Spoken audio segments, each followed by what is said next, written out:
What's up, EXP? I'm Cameron Cisneros, your chair for the Pride Network, and I am so honored to close out Pride Month with someone whose leadership has not only shaped this company, but this industry. Leo Pareja is the CEO of EXP Realty, past national president of NARREP, founder of his own foundation, and one of the most powerful, impactful voices across the entire real estate industry today. But what makes this conversation so special is that we're not just talking about business. We're talking about legacy, identity, failure, resilience, and what it takes to lead with all of it on the table. So, Leo, thanks again so much for joining us here today. It truly means the world to me, and I'm excited to get into it. Thank you for having me. This is exciting. Let's jump right in. So I want to talk about building the bridge, specifically with the Maverick mindset, because you've said before, I didn't just get here by following the rules. So I want to start there. Can you share a moment where breaking the rules had led to your breakthrough and how that still guides you today? I think the uncomfortable thing that most people don't realize is, your favorite stories, whether they're fictional or true, were not because they were average, right? So to experience or live an unusual life, you have to take risks, right? Average folks don't get movies made about them. Average experiences don't draw that allure that life creates. And so I think whether it's pushing yourself at sports as a kid, in the theater, in anything that puts you, it starts really young. And it's super top of mind because my kids are 8 and 10. And my daughter is doing singing at School of Rock, which, by the way, is way cooler than kind of the classical stuff I was put in as a kid. But she just did a rendition of Smells Like Teen Spirit. And it was the coolest thing to watch, right? Because it's that little breath she took on the video. And I mean, it was a packed local, it's normally a bar, but it was, family friendly on a Sunday. And it was all the participants' families.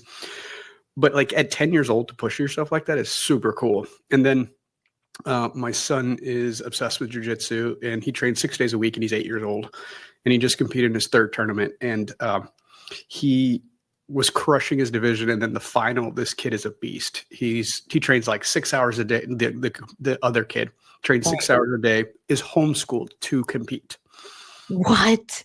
And my son, I said, hey, watch this match because you're going up against this little kid in the finals. And my son turned around, he goes, I don't want to do jiu-jitsu anymore. I'm done. And I sat down with him and I said, that's completely okay. Like, you can quit as soon as we're done with this fight, but you're fighting that kid. Like, you're here, and you owe it to him. Like, you can't just not let the kid have his last final match. It's in the finals. It's getting a pass is nowhere as fun. I said, but if at the end of the fight you want to quit and you never want to do jiu-jitsu again, that's completely cool. But you finish what you start. And he almost beat him. The kid went on to he was competing in multiple divisions that day, which that's what his life is designed for. Right. But my son almost beat him, and he got silver in his division. And afterwards, I actually sat him down. I was like, that moment, that fear, I want you to always remember that, because that's how you know you're growing.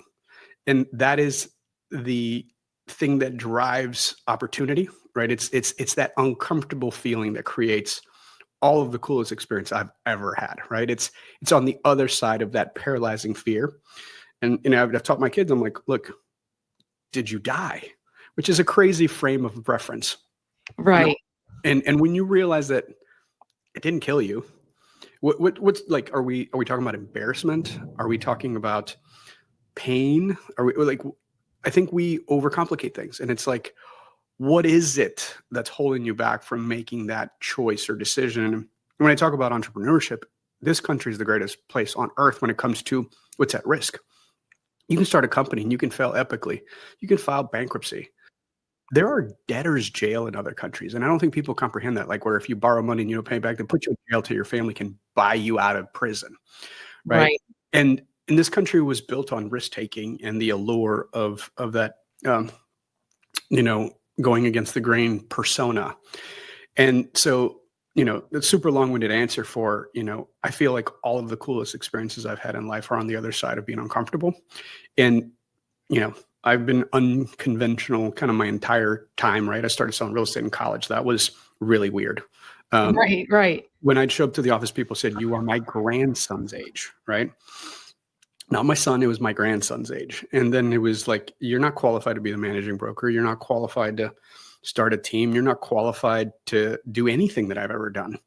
And so every part of my journey has been what you just said, right? Yeah. Like, Yeah. why was I qualified to run a publicly traded company? I've never done it before, right? Yeah. 100%. And there's this, I was having a conversation one-on-one with an agent, and I said this, and it's a frame of reference. I think we self-actualize as who we think we are somewhere between 14 and 16 years old. Like, we kind of figure out who we are in our identity. And the crazy reference point is to just remember and remind others that at any given point, we're all just a bunch of like 16-year-olds pretending to be grown-ups and being responsible. When you can remember that, on the other side of whoever is you're negotiating with, or like when I sit across from analysts, or I sit across from, other CEOs, they're the same. We're all just pretending to have it all figured out, doing the best we can in a flawed experience with all of our own personal stuff going on in the background, and just kind of doing the best we can. And as shocking of that sentence I asked my kids, like, did you die? There's another crazy frame of reference when we think that nobody gets out alive. And in 100 years, everyone you will have known will no longer be here. And it wasn't that serious. So just kind of enjoy the ride. That's so true. And I relate to a lot of what you've said, and even your story, because you were 20 years old when your fame of claim was when you bought your first property at 20. And you jumped into this really early on in your adult life. And I was 21 years old. I was 22 when I bought my first house. And a lot of times, like, on the other side of that paralyzing fear is what I hear from other people is that they're afraid to, like, they think they're going to lose something. I'm like, well, you never had it in the first place. You have nothing to lose. So you have to go after it, because a lot of times every failure is the equal seed to a greater opportunity. And it's what you take from it that you can carry forward that's going to help character development and help you navigate those bigger problems. Because as you get older, the complexity of problems elevate. The problems don't go away, right? Well, and again, like, I think we are all in different seasons of our life, and the one that's super top of mind to me is being a dad. And like, when you watch a toddler learn to walk, like, they fall a lot. Like, yeah, they don't fall on their little butts and go, you know what, I'm done with this walking thing. It's like and that's how life is. And so I think at some point we lose, sight of that and kind of forget that it's like, that's the whole point, right? No. And a mental frame that, again, I locked in probably at 16 when I learned to drive stick shift, was a super conscious moment where I'm like, hey, this is something I don't understand, or it feels clunky. But I remember thinking, I'm like, there will come a moment where this comes second nature. And, as a 16-year-old, I had a souped up car that I probably shouldn't have been driving that fast. But like 6, 12, 18 months later, it just kind of like, you could do it unconsciously. And that thought process is something that I've actually gotten to treasure, right? Whether it's, scuba diving or spearfishing, or even like doing my first earnings call versus like the 12th one, right? Where all of a sudden it's like, it's old hat. And I just, like, I can almost telegraph what's going to come next because I've seen it before. And that's where telegraphing comes from.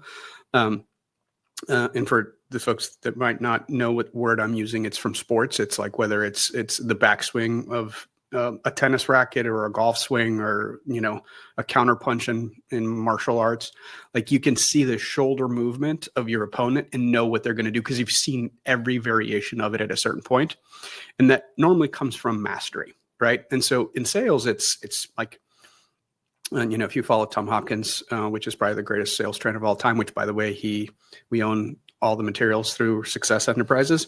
I think he said there's 43 total objections in real estate, right? And again, if you've qualified them, if you've actually answered ready, willing, and able, right? If you answer the questions, there's only like an X number of variable objections. And that's the difference between someone winging it versus someone who's masterful, and they just have every answer. And it's not coercion. It's understanding the value, the problem you're trying to solve. And so whether it's business, or it's life, or it's sports, or it's whatever, part of life is in front of you, That's how I approach things. Absolutely. I say the same thing. Every time I do like a speaking engagement, I always tell people that their success is directly proportional to their ability to problem solve, impact, cultivate relationships, and to continuously propel them forward, regardless of your industry, because we're all in sales, whether we recognize it or not. 100%. Yeah. So I want to talk about, from agent to architect. At 28 years old, you had became Keller Williams' #1 agent, and then you co-founded Washington Capital Partners and Remine. You've also been featured on Real Trends 1000 list, NAREP Top 250, Realtors Magazine 30 Under 30. Looking back at all of those things, which leap felt the scariest from you, and what did it teach you about yourself? So I think every time I've put myself out there, it should be scary, right? Like I think the concept of imposter syndrome is super fascinating because I heard a quote recently that explained it differently, and it's what my son just experienced, and I had just heard the quote, so I was able to really lock in and kind of walk him through that. I said, the feeling of fear in the moment is courage. And he's 8 years old and he's like having a meltdown on the side of the mat. And I'm like, no, my guy, you got to lock in right now. And I said, this feeling that you feel in the pit of your stomach, I said, hold on to it. And I want you to be able to recall it at a later date, because courage actually doesn't feel like courage. It's actually that fear, right? Like last summer when I decided we were going to do broker to broker compensation, like no one's ever done that. Right. And I was like, hey, I'm just going to change the policy in 50 states at one time. And I kind of felt like the whipping boy of the industry for about 2 weeks. And like 2 weeks in, it was really loud. Yeah. And I was like having trouble sleeping. And I remember I rolled over and kind of, my wife's like, well, what's going on? You met Ariana. And she said, are you right? And I said, I don't think I've been more right in my head about anything before. She goes, then see it through. Right. And so, and so, making decisions that are tough, like from the outside, it's like, oh, they have it all figured out. No, they don't. Right. It's sticking to it. And then also like life's a journey, right? Like the other thing I say all the time is like, look, I have no problem changing my mind and apologizing if I feel like I made a mistake. Right. There are no hills to die on if it's not like existential or necessary if you found out you made a mistake either. Yeah, 100%. And with that too, you have worn so many hats throughout your career. You've had many #1 titles, from agent, company, chapter, dad. Out of all of those titles, which one shifted your internal narrative the most, and not just your resume? No, it's always that. I see life as before kids and after kids. And by the way, like they're folks like my brother doesn't want kids. And what's crazy is I was clear at 6 years old, I wanted to be a dad. Like that was my life's goal. Really? And my brother, who's like 4.5, was like, yeah, I'm never going to have kids. And he's the coolest fun uncle on the planet. And so first of all, like your journey is your journey. So like, I don't push my thoughts onto anybody. For me, that's the coolest title I've ever had because I always wanted it. And I was super clear that I was like, I'm going to work really hard and I'm going to create an unusual life. And then I want to be all in with my kids. And one of the reasons I'm so loud about family first is because I think it creates the boundaries and the framework that allows me to prioritize my family. Like if you know me, if you've interacted with me, you know that that's my priority. And so when I'm not available on an evening or a weekend to talk, it's not because I'm being difficult or I'm being unavailable. It's because I've already shared with you guys my priorities. The flip side of that is I feel like I'm probably more engaged and all in on the times I make myself available, right? Like how I show up, the intensity, the focus. I'm locked in right here with you. I don't have text messages in the background. I don't have, Slack or workplace in the back. Like, right. And I wake up early and I work out and I drink my water and I stay hydrated and I try, I don't eat stuff that slows me down or puts me to sleep, or I fast normally till the end of the day. So I'm locked in because my commitment is to over deliver so I can then show up for my family how I need to. And so one is understand the chapter you're in and the journey, right? Like all those accolades that you said were obsessions I had from like the time I was 20. I was like, I want all of those. And it was a season. It was a decade of 12 hours a day, 7 days a week. And I'm not exaggerating, right? Yeah. And with that came a time compression, right? I took what takes 20 or 30 years into 10. And there was a price, and the price was my health. And I'd get like, at one point I got strep throat 5 times in one single year. I had to get my tonsils removed. And it was like 2-3 times a year I had to have antibiotics for pneumonia, cold, whatever, which translate, like I haven't had a cold in 6 years, right? Yeah.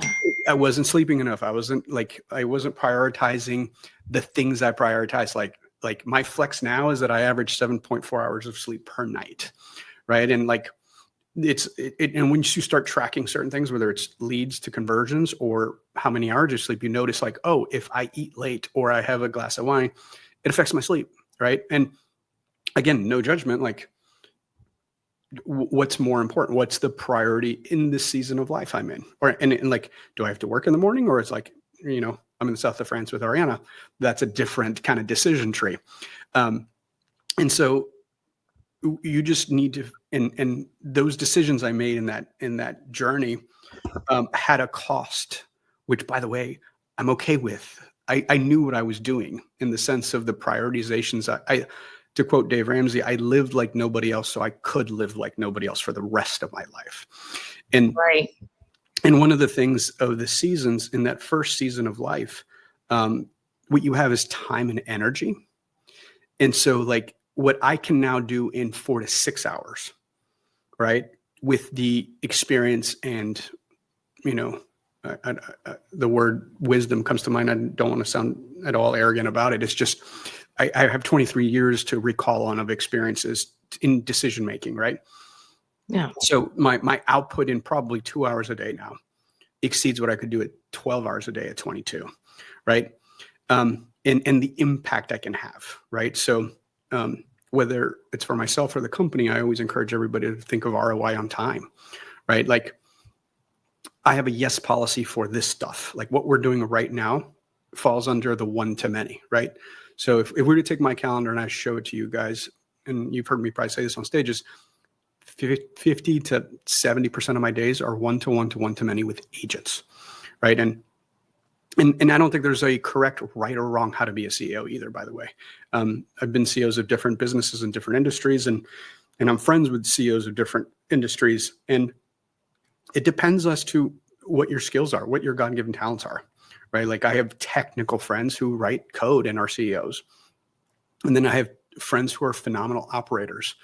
And I am a salesperson, growth person. Yeah. We're all CEOs, but we all have different God-given talents. And what you do is then you surround yourself with people who have those skills, right? Like Wendy is a force of nature as a CMO, which really overlaps into any other role that she touches. And, Patrick O'Neill, who's more in the background, our CEO is just amazing as a human being and as an operator. And like, if you ever talk to him about KPIs and NPS scores, I don't think you'd ever get someone so excited about data. 100%. Yeah, we did talk about them. We were in Austin together. And so, I think the key to building leadership teams is to actually find folks who complement you in the sense of what skill sets you may have deficiencies at. 100%. You touched on a lot of great things. And one of them hits home for me about the health and prioritization, because I'm 25 now. And before I came to you guys at EXP, I was in the Army for 3.5 years. And I thought that I was basically invincible.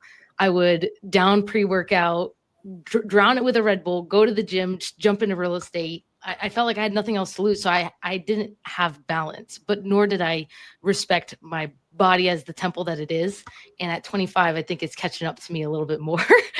Like as we currently speak, I'm scheduling an appointment to go to a heart doctor to make sure that like I am in check right now, because I've lived through such a period of imbalance, not making sure that I'm staying regulated so I can continue to show up as my fullest self.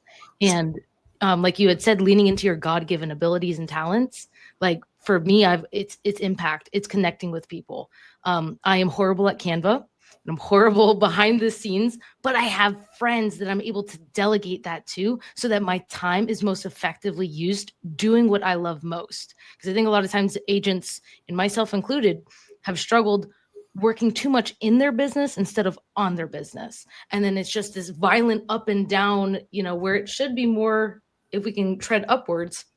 But if you're not continuously working on the things that got you the business, you're going to be here and then there and up and down, and it can be pretty violent. But I'm really glad that you touched on that. And it leads me into talking more about that impact, because it's clear that your story isn't just about success. It's about building impact. And for years, you have poured into building pathways for others. So when we talk about, as founding member for the DC Metro president and then later national president for NAREP, what's a moment that made you realize that this is all bigger than real estate, that it's truly a legacy? So obviously being Latino is very real to me and part of my identity and culture. So a couple things that I think are important to say. I think where Gary Acosta, the founder of NAREP, did an incredible job was not taking the advocacy is not the word I'm thinking about, but the more traditional former kind of advocacy group stance, which was, demanding a seat at the table because of X, right? Like, and I would probably mention like Council La Raza and a couple of other organizations that were, pretty hardcore grassroots advocacy groups. And he actually positioned NAREP as a trade group, and the conversation around the organization and the group was always about economic empowerment opportunity, right? When it comes to having a diverse leadership team, having a diverse workforce, it's about having a group of folks who are reflective of the greater country, who you serve, right? Any group that's completely monolithic will have a lack of vantage point of opinion, period.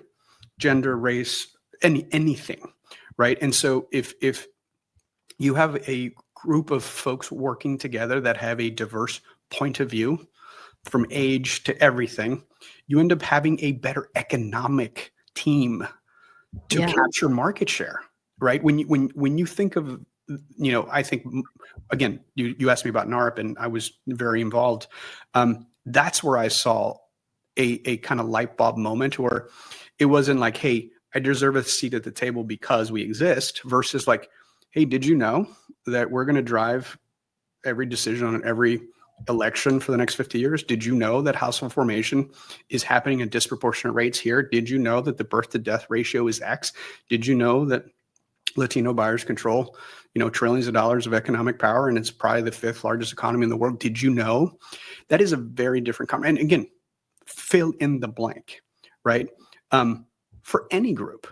And when something's positioned, so one thing I will say is human beings never lay in bed at night worrying if you have enough to eat, not because they don't love and care about you. It's because they're laying in bed enough worrying about feeding themselves and their offspring, right? So forget meaning and applying a lot of like shoulds in there, and just understand that human beings are making selfish choices at all times. And selfish is a loaded word, but it goes back to like the evolutionary brain we have, right? Like this species of Homo sapien that is here is because it's anxious and paranoid, right? And that with like the saber-toothed tigers didn't eat us because parts of our tribe stayed up at night and the others slept. And like there's all kinds of crazy stuff when you think of biology. And when you realize that little voice inside of your head that keeps you up at night of like making sure you can feed yourself and your tribe, and then just take that biological understanding and approach all interactions of what can I do for you? And like right off the bat, either ask probing questions to understand what it is you want. Because I think too many people show up to an interaction, and again, sales, personal, business, however you want to couch it, and go into blah and sell someone, versus ask probing questions and genuine probing questions, not a tactic. Right. And then most human beings will tell you exactly what it is they want to hear about or learn about. And then all of a sudden you can spend 30 minutes or an hour or however is allotted answering their questions in a very consistent theme and thesis I have is that I value time above everything on the planet, right? Because it's finite and it expires. And so if I can actually spend the 30 minutes or the 40 minutes or the hour with someone answering the questions that are top of mind, they're going to walk away feeling that was an actually impactful conversation, right? Because so many of us, and put yourself in that place, is how many times have you been in a conversation where it's like, can we just get to it? Like, I don't need the preamble. And again, for the team side, like the staff side of it, I think at the beginning I was probably perceived as probably abrasive because I'm like, yeah, let's get to the point, right? We have limited, like if we have a 30-minute call and you spend 10 minutes giving me a preamble, we just wasted 10 minutes, right? Like, right. Can we get to the ask? Can we get to the numbers? And, I had a call earlier today with Sumant and a couple of folks, and it was funny because they said something and I asked a question and Sumant just cracked a smile, and the team member was prepared for that question because Sumant goes, that's how Leo's brain works. Like, don't even give me a statement without the context of the data. And just as you build your career and your experiences, also learn who you work with and how you interact with them and what makes them tick. And that's why I'm a big fan of, DISC profiles or Myers-Briggs or anything that can give you insight to who you're dealing with and how they are wired. Yeah. Oh, 100%. Absolutely. You touched on a lot of great key points there too. And even with NAREP here in Oklahoma, it just as of 2024, it took me a few years, but we finally successfully implemented Spanish contracts in the state of Oklahoma. And I've been able to branch that out into New Mexico because one of the biggest things is that 65% of our demographic is Hispanic, and 95% of the 65% speak English as a second language. That is an entire generation of homeowners in the next decade that at the very least deserve a contract form in their own native language. And I think that's a good example of localizing it to your submarket, right? Yeah. Like, for example, I'm a millennial and I'm first generation because I didn't move here till I was 12, but I'm fully bilingual and I feel like my English and my Spanish are almost identical, other than I just feel more comfortable in English for legal stuff, right? So, it's not one size fits all. And I think that approach goes to just about any group you're talking about on the planet, right? It's, if you were to market to me in Spanish only, you're actually going to lose me, right? And so, it's about the optionality and meeting people where they're at, which I think is important. Yeah, 100%. Yeah. I want to talk about the Pareja Family Foundation. You have co-founded this amazing foundation, which funds tech boot camps for women and minorities. What's a story from that work that still stays with you today? Yeah. And what we've focused on since we've relocated to Florida is we created a financial literacy program that we do with Miami-Dade College, and we give it away for free. And what I'll say, what Ariana and I learned, because we met when we were really young, was most people don't choose to do things of impact because they don't think they're ready. Kind of like most things we talked about earlier, right? So I had a big realization with that during the financial crisis, because just like I knew I was going to be a dad, I always knew I wanted to give back. My father ran NGOs my whole childhood, and I saw him do amazing things around the world. And so I always said, when I have enough money, then I will do X, right? And during the financial crisis, running up to it, I was doing very, very well. And then all of a sudden it all disappeared. Mm-hmm. And I had an aha moment of like, tomorrow doesn't exist as a construct. There's only the now, in the most real sense as possible. And so Ariana and I both became big brothers, big sisters. And we found out on like our second date that we had both applied. And that's actually, I tell her, like, that's the moment I was like, okay, this is my human. Right. And what we both learned from that experience is that I think you can give time at any moment. And right. And I think that, taking it back to business, I think at the beginning we just have time. So, prospect. And then when you have some money, then you can buy leads, and then it's lead gen. Right. But it goes with giving too, right? If all you have at the beginning is time, then give time. And I just fully believe in a concentrated effort of giving. So instead of writing, a $50 check once a month, it's like, okay, why don't you pick a kid or a human to pour into? And I think that's where we overcomplicate. It's like, well, how? Well, you have something unique that makes you special, that more than most. And there's probably somebody who wants that. and just giving them time. So like, some of the folks we put through the boot camp where, someone making $40,000 a year was able to upskill and make $120,000, become homeowners, and like really change their kids' trajectory has been amazing. But, since I was young, I've done well, and I felt a obligation to pass along the blessings. Yeah, absolutely. And that it's really incredible the things that you guys do. Y'all are such a powerhouse couple. I truly admire the both of you and the work that you do. What is the most rewarding, but hardest lesson that you've learned in leadership and life working together as a partnership? Yeah, so we started and scaled all of our businesses together, and I think the one lesson that we learned was you got to be able to like cut off the work part and have your personal part as well, because we could pillow talk till 2 a.m. about the same anxiety. And so if you don't kind of draw the line and say, hey, once we get to this time or this part of the evening, we're just going to cut it off, right? Yeah. And so and by the way, I think partnerships with your partner are the best ones on the planet, right? And so I highly encourage it. I know it's not for everybody, but we've done it our whole lives together. So I'm a big fan of it.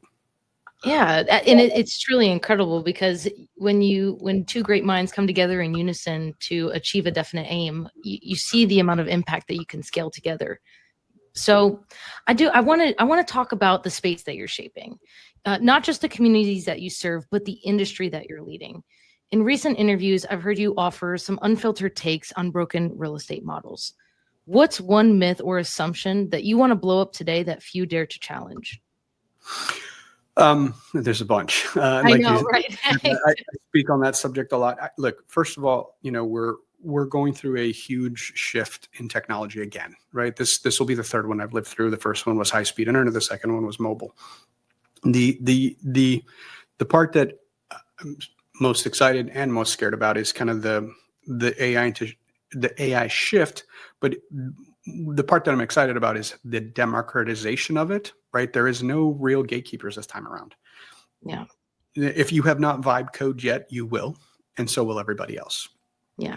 Right. I think we're 3 years away from almost everyone having a uniquely personal tech experience, right? So I think, and again, this will get esoteric and out there, but it's what's top of mind. So that's what you get today.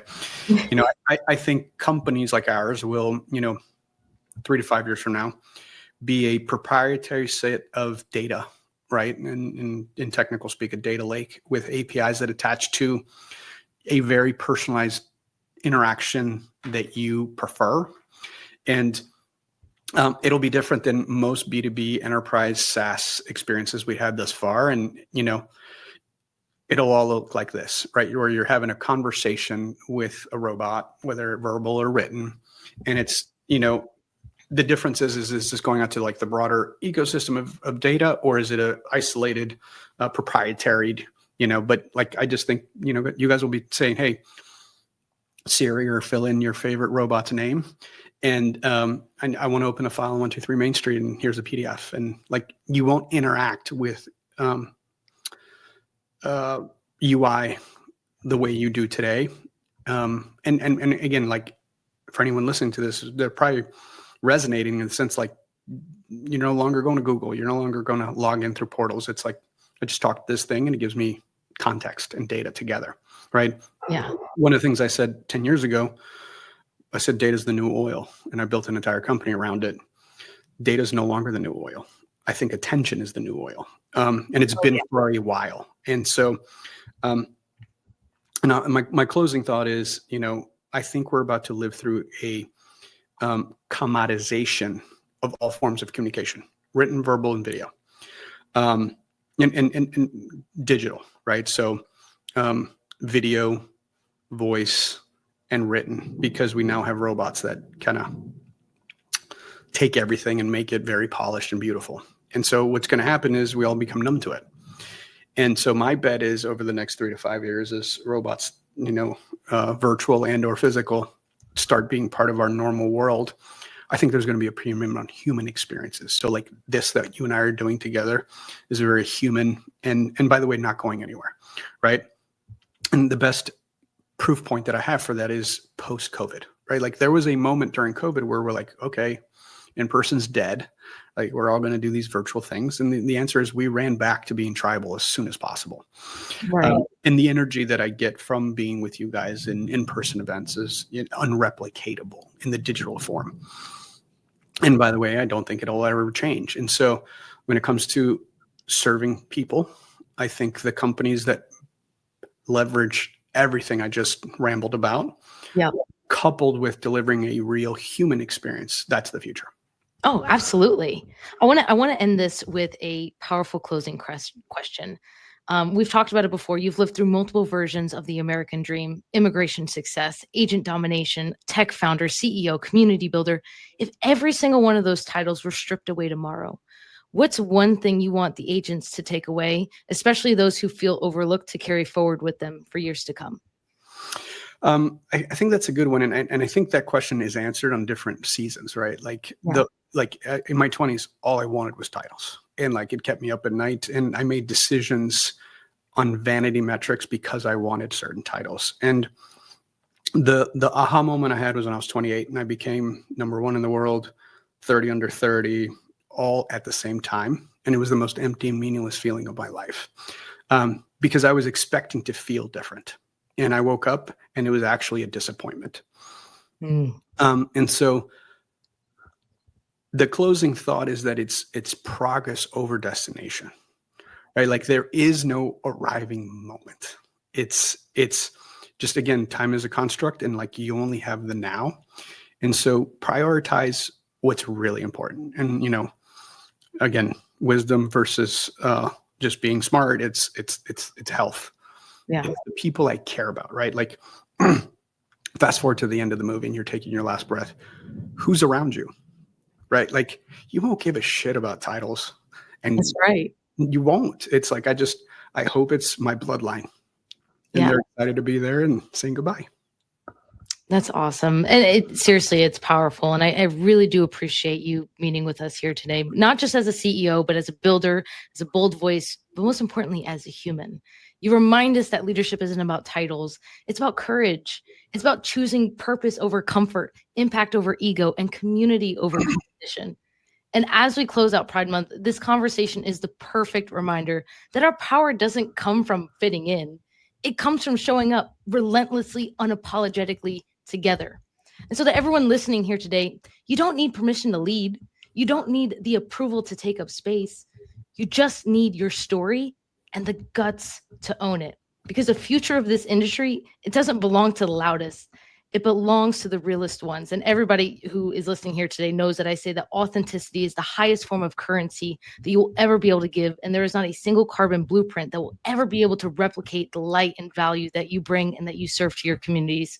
So Leo, again, thank you so much for being one of them. And thank you all for joining us here and for an incredible Pride Month. Thank you for tuning into our Pride Month programming to 20,000 members, and stay tuned for the next month's events. And